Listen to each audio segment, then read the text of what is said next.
Assalamualaikum warahmatullahi wabarakatuh. Perkenalkan, nama saya Taufik Hidayat dari Prodi PBS. Di sini pada kesempatan hari ini saya akan mempresentasikan tentang makalah saya tentang dasar-dasar akuntansi keuangan syariah dalam rangka menyelesaikan mata kuliah akuntansi syariah. Sebagai awalan, saya akan menjelaskan tentang pengertian akuntansi syariah. Apa sih akuntansi syariah itu? Akuntansi syariah adalah segala sesuatu transaksi kegiatan ekonomi, baik yang dilakukan individu maupun lembaga-lembaga untuk mencari informasi atau pembuktian, pendapat dan pengeluaran. Harus didasari sumber sesuai aturan yang telah ditetapkan oleh Al-Quran dan hadis. Jadi pengertian akuntansi syariah ini diterapkan oleh lembaga bank syariah yang mempunyai nilai sosial, dan pihak bank antara nasabah mempunyai kegiatan ekonomi, diantaranya jual beli, wadiah atau barang titipan. Dan di sini nasabah bisa menitipkan barangnya sebagai bukti transaksi, dan bukti transaksi inilah menjadi informasi sebagai catatan pengeluaran dan pendapatan si nasabahnya tersebut, dan lain sebagainya, macam-macam akad transaksi antara pihak bank dan nasabah. Untuk lebih jelasnya, teman-teman bisa membaca makalah yang sudah saya susun. Bahasan selanjutnya, saya akan menjelaskan tentang pandangan Islam tentang keuangan. Perlu kita ketahui bahwa dalam kegiatan ekonomi Islam harus terbebas dari unsur riba. Di dalam Al-Quran surat Al-Baqarah ayat 275 yang berbunyi, wa ahlalul bai'a wa harama riba. Allah telah menghalalkan jual beli dan mengharamkan riba. Begitupun dalam kegiatan ekonomi, nasabah dan pihak bank harus bebas dari unsur riba. Dalam Islam menerangkan fungsi uang bahwa uang adalah alat penukar dan penyimpan nilai. Uang bisa berguna jika ditukar oleh barang yang bisa memberikan manfaat pada manusia, dan bahwa tidak ada kata lain. Uang bisa didagangkan dan tidak bisa diperjualbelikan. Kita perlu ketahui bahwa banyak manusia menyalahgunakan pada uang, seperti maisir, dengan mencari keuntungan dengan cara bermain judi. Itu salah satunya yang diharamkan oleh agama Islam. Dalam ekonomi Islam, bahwa uang bukanlah modal, tetapi uang sifatnya publik. Semua orang dapat memiliki dan menguasai uang, sementara modal adalah barang pribadi atau perorangan.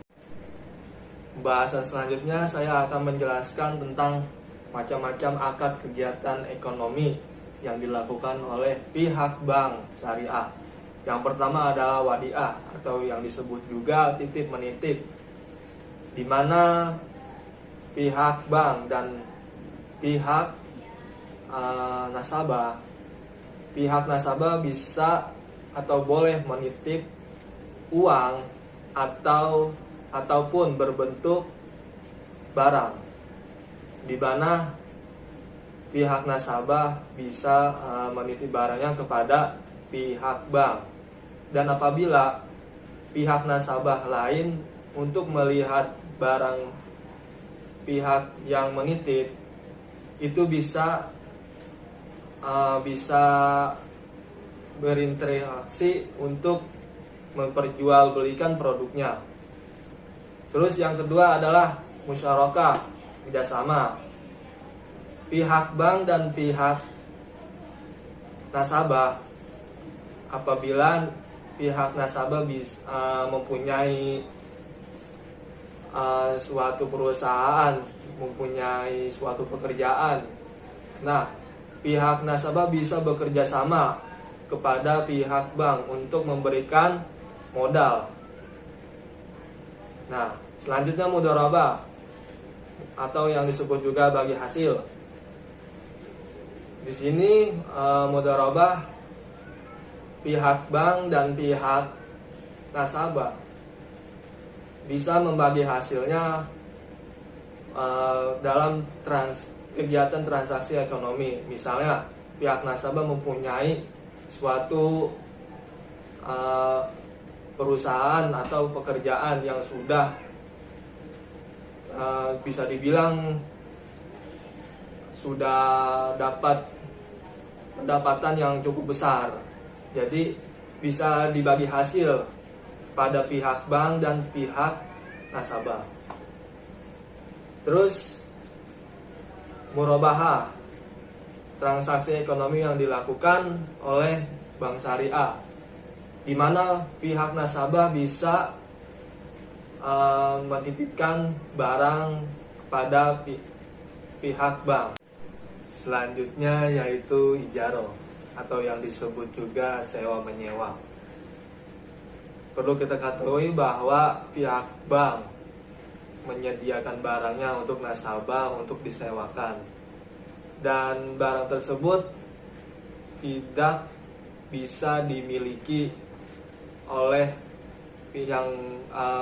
pihak yang menyewa. Dalam sewa menyewa ini mengambil suatu kemanfaat dari barang tersebut dan tidak boleh dimiliki oleh orang yang menyewa. Terus selanjutnya hiwalah, transaksi ekonomi yang dilakukan oleh bank syariah atau yang disebut juga pemindahan atas uang pada pihak yang bersangkutan. Jadi apabila nasabah memiliki utang kepada pihak bank, bisa ditanggung atau bisa dioper kepada pihak nasabah lain untuk membayar utangnya. Itu hiwalah. Selanjutnya rahen atau yang disebut juga gadai. Di sini pihak nasabah bisa menitipkan barangnya untuk menggadaikan kepada pihak nasabah lain, dan dijaga oleh pihak, dan barang gadaian tersebut bisa ditanggung jawab oleh pihak nasabah, mulai dari perawatan barangnya hingga fasilitas barang yang digadaikan. Itu semua macam-macam kegiatan transaksi ekonomi yang dilakukan oleh bank syariah. Lebih jelas lagi, teman-teman bisa membaca makalah yang saya susun. Mungkin itu saja penjelasan dari makalah saya tentang dasar-dasar keuangan akuntansi syariah. Dan apabila terdapat makalah saya terdapat kekurangan, mohon dimaklumi karena masih dalam belajar. Dan apabila teman-teman mau mengkritik makalah saya, dipersilakan. Kurang lebihnya mohon maaf. Assalamualaikum warahmatullahi wabarakatuh.